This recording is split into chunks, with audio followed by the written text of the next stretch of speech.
Hello NEET aspirants, आज हम chemical kinetics के नीट पीवाईक्यू करने वाले हैं। नीट 2015 से लेके नीट 2020 तक के क्वेश्चन रहने वाले हैं। और आपके जो कॉन्सेप्ट है बेटा, इनको अच्छे करने में ये क्वेश्चन आपकी बहुत ज़्यादा इम्पोर्टेंट भूमिका निभाने वाले हैं। पहला क्वेश्चन अपने पास में AIPMT 2015 का है बेटा। देखो, निम्न में से किस ग्राफ के डाल द्वारा अभिक्रिया की सक्रियण ऊर्जा कैलकुलेट कर सकते हैं आप बेटा, जिसको ए से लिखते हो, है ना। अपने पास में स्लोप ऐसे देखो, यहाँ पे एल एन के हो जाएगा 1/t के बीच में ग्राफ होता है बेटा, माइनस में स्लोप होती है और स्लोप की वैल्यू होती है -EA डिवाइड में आर आपके पास में। यहाँ से बेटा E आ जाएगा आपके पास में, तो पहला आंसर चले जाएगा। देखिए, इसमें ऑप्शन में यदि ऐसा होता है ना अपने पास में लॉग आपके पास में के 1/t, तो यहाँ पे बेटा अपने पास में स्लो बनती है, यहाँ पे आपके पास में -2, यहाँ पे -EA डिवाइड में 2.303 आर। तो ये भी अपने पास में सही था और ये भी, तो यहाँ से ये आंसर चले जाएगा। नेक्स्ट क्वेश्चन की बात करें हम कि एक प्रथम कोटि की अभिक्रिया का वेग प्रारंभिक वेग प्रारंभ होने के 10 सेकंड बाद बेटा 0.04 मोल पर लीटर पर सेकंड रहता है। 20 सेकंड बाद 0.03 मोल पर लीटर पर सेकंड होता है। तो अभिक्रिया का अर्धायुकाल पूछा है। देखिए, अपने पास में K इक्वल क्या होता है बेटा, 2.303 डिवाइड में अपने पास में T2 माइनस T1, और ये आपके पास में लॉग, यहाँ से बेटा अपने पास में 8T1 वाली कंसनट्रेशन, यहाँ पे अपने पास में 8T2 वाली कंसनट्रेशन, ये हो जाएगा अपने पास में, ठीक है ना। यहाँ से K इक्वल आपके पास में 2.303 आ जाएगा। T2 माइनस T1, 20 में से 10 जाएगा तो 10 आएगा।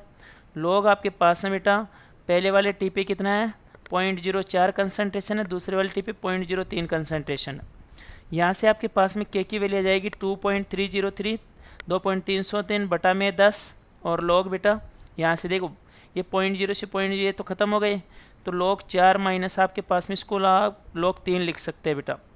यहाँ से आपके पास में K की वैल्यू आ जाएगी बेटा, K बराबर 2.303 डिवाइड में 10 हो जाएगा, और यहाँ पे बेटा आपके पास में वैल्यू जाएगी, देखिए लॉग 4 की वैल्यू 0.60 होती है और लॉग 3 की वैल्यू 0.48 होती है। तो 0.60 में से 0.48 माइनस करो तो 0.12 आ जाएगा। ये आपके पास में क्या आ गया, अर्धायुकाल पूछा है ना अपने पास में बेटा।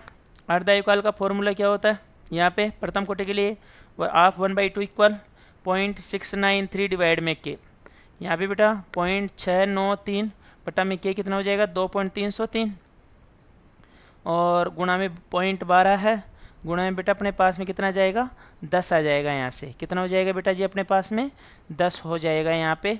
तो आंसर अपने पास में कितना जाएगा बेटा, यहाँ से अप्रोक्स 25 आएगा आपके पास में, T1/2 लगभग। इसको सोल्व करें तो अप्रोक्स 25 यानी आपके पास में 24.1 आएगा बेटा आंसर।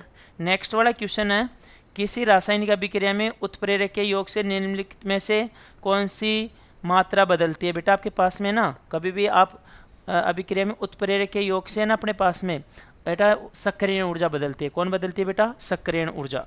उत्प्रेरक होता है ना, जैसे मान लो ये कोई रिएक्शन हो रही है, ये सक्रियण ऊर्जा इसकी इतनी है, तो ये क्या करता है, एक अल्टरनेट पाथ प्रदान करता है रिएक्शन को, और कम सक्रियण ऊर्जा कम का रिएक्शन का। तो यहाँ से फोर्थ वाला जाएगा बेटा आपके पास में।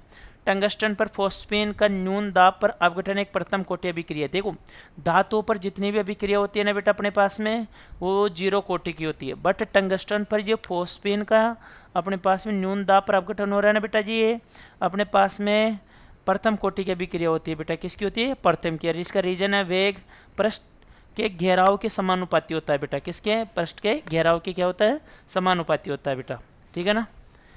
नेक्स्ट अपन बात करें बेटा, यहाँ पे अपने पास में एक काल्पनिक अभिक्रिया दी गई है आपके पास में ये वाली, और नीचे ये क्रियाविधि दी है।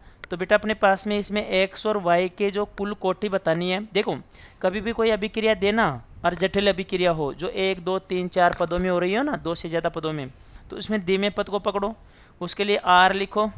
यहाँ पे बेटा R लिखेंगे ना तो क्या हो जाएगा, अभिकारक की सांद्रता क्या हो जाएगी बेटा, x हो जाएगी, और आपके पास में क्या हो जाएगी बेटा, y2 हो जाएगी। यहाँ पे देखो x2 और y2 है, पर यहाँ पे y2 ही मैच कर रहा है, x नहीं है बेटा, x2 है यहाँ पे। तो ये मध्यवर्ती हो गया बेटा, क्या हो गया, मध्यवर्ती। और दर नियम होता है ना, उसमें मध्यवर्ती को कभी नहीं लिखते हैं, तो यहाँ पे x को रिमूव करना है। किसकी हेल्प से एक्स रिमूव हो जाएगा बेटा, यहाँ से एक्स रिमूव हो जाएगा अपने पास में डायरेक्टली। तो इस रिएक्शन के लिए बेटा आप के लिखेंगे अपन, के इक्विलिब्रियम, तो अपने पास में जाएगा K1 बटा में K2 या K4 बटा में K बैकवर्ड, K1 डिवाइड में K2 लिख देता हूँ मैं। एक ही दिशा में चल रही है ना रिएक्शन, तो इतना लिखने की जरूरत ही नहीं है आपके पास में। प्रोडक्ट बाई रिएक्टेंट कर दो तो एक्स स्क्वायर डिवाइड में कितना हो जाएगा बेटा, x2 हो जाएगा। x2 को इधर भेजो, आपके पास में x इक्वल है ना k, और बेटा आपके पास में x2 की पावर में अंडर रूट लग जाएगा आपके पास में। तो यहाँ पे इसको फिट कर दो बेटा यहाँ से आपके पास में, तो r बराबर यहाँ से तो सारे k मिल के k हो जाएगा अपने पास में। यहाँ पे बेटा x2 की पावर में कितना हो जाएगा, 1/2, और यहाँ पे y2 हो गया आपके पास में। दोनों की पावर जोड़ोगे ना, यहाँ पे आधा, यहाँ पे एक, तो 1.5 वाला आंसर चले जाएगा, चौथा चले जाएगा बेटा अपने पास में आंसर। नेक्स्ट है प्रथम कोटि एवं द्वितीय कोटि अभिक्रिया में सही विभिन्नता है। प्रथम कोटि अभिक्रिया को उत्प्रेरित किया जा सकता है, द्वितीय कोटि अभिक्रिया को उत्प्रेरित नहीं, ऐसा कुछ नहीं है भाई। सारी कोटि की अभिक्रिया उत्प्रेरित हो सकती है आराम से। प्रथम कोटि अभिक्रिया का वेग अभिकारक की सांद्रता पर निर्भर नहीं करता, करता है भाई, जीरो कोटि का नहीं करता है। प्रथम कोटि अभिक्रिया का वेग अभिकारक की सांद्रता पर निर्भर करता है, द्वितीय कोटि का अभिक्रिया का वेग करता है, ये भी बेटा गलत है। प्रथम कोटि अभिक्रिया का अर्धयुकाल A0 पर निर्भर नहीं करता, नहीं करता है बेटा प्रथम कोटि का, क्योंकि T बराबर 0.693 बटा में K लिखते हैं, तो A तो आया ही नहीं, प्रारंभिक सांद्रता तो आई ही नहीं, तो ये सही बात है यहाँ तक। द्वितीय कोटि अभिक्रिया का अर्धयुकाल A0 पर निर्भर करता है बेटा, करता है। आप लिखते हो यहाँ पे अपने पास में 1/, अपने पास में क्या हो जाएगा बेटा, AK है ना, तो यहाँ करता है बेटा अपने पास में। फोर्थ वाला आंसर जाएगा, जब अभिक्रिया की प्रारंभिक सांद्रता को दुगुना कर दिया जाए तो शून्य कोटि की अभिक्रिया का अर्धयुकाल अपने पास बेटा दुगुना हो जाएगा। क्यों, T बराबर A0 बटा में 2K होता है आपके पास में। और देखो यदि आपने सांद्रता को दुगुना किया तो बेटा अपने पास में अर्धयुकाल भी क्या हो गया, दुगुना हो जाएगा। नेक्स्ट अपने पास में अभिक्रिया के लिए सही है बेटा, इस N2 + 3s2 2ns3 ना, इसके लिए 1/2 माइनस का आएगा बेटा। D आपके पास में N2 डिवाइड में dt हो गया, बराबर माइनस का 1/3 आएगा। D बेटा यहाँ पे भी S2 डिवाइड में क्या आ जाएगा, dt आ जाएगा, बराबर प्लस का 1/2।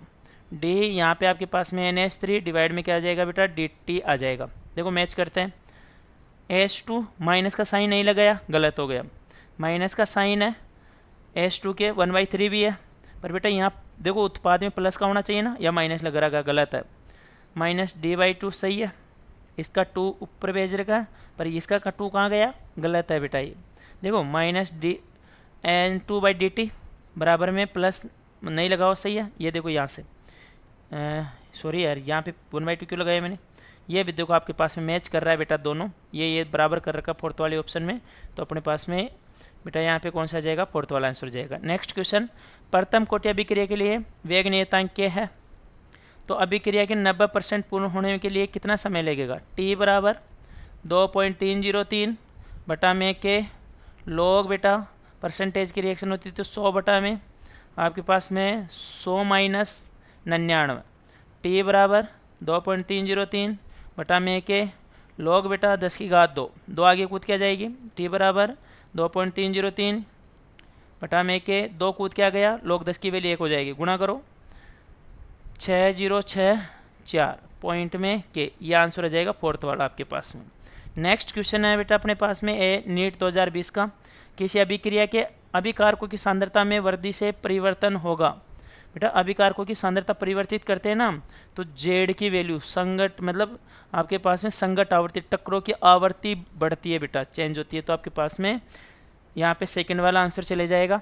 नेक्स्ट क्वेश्चन बेटा अपन अगली सीरीज में सॉल्व करेंगे, 2025 तक के सारे क्वेश्चन सॉल्व हो जाएंगे अगले वीडियो में। उसके बाद में नेक्स्ट मिलते हैं किसी जैसे सॉल्यूशन चैप्टर के साथ में अगले। ऑल द बेस्ट बेटा जी।